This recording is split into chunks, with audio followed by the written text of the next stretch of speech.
النهارده النادي الاهلي بيعمل ماتش كبير قدام فاركو وبيكسب 4-1 عشان يرجع المنافسه المعتاده اللي متعودين عليها على دوري نايل. دخل اول اجوان كان محمد شريف من تعريضه محمد هاني في الدقيقه ال10، حصل فيها ديفليكشن بسيط زي ما انت شايف علشان محمد شريف يحطها في الدقيقه بكل سهوله. يرجع النادي الاهلي في الدقيقه 21 من تعريضه محمد بن رمضان اللي في وجهه نظري هيبقى افضل لاعب في الموسم، مش افضل لاعب في الاهلي بس، لزيزو اللي بيقدر يشمعها براسه في الجون علشان النتيجه تبقى 2-0. تكات وحركات ونفس المراوغات اللي كان بيعملها بن شرقي يعدي بكل سهوله في الدقيقه 59 في الشوط الثاني علشان يعرضها لزيزو اللي بيحطها ببطن رجله بكل سهوله في البعيده عشان تبقى 3-0.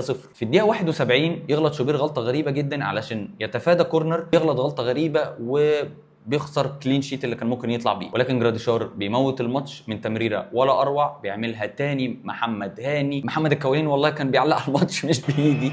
جراديشار بيجيب الجون الرابع عشان يقتل الماتش ويخلص النتيجه تبقى 4-1. لو عجبك الملخص فولو سبسكرايب واشوفك في ملخص جديد.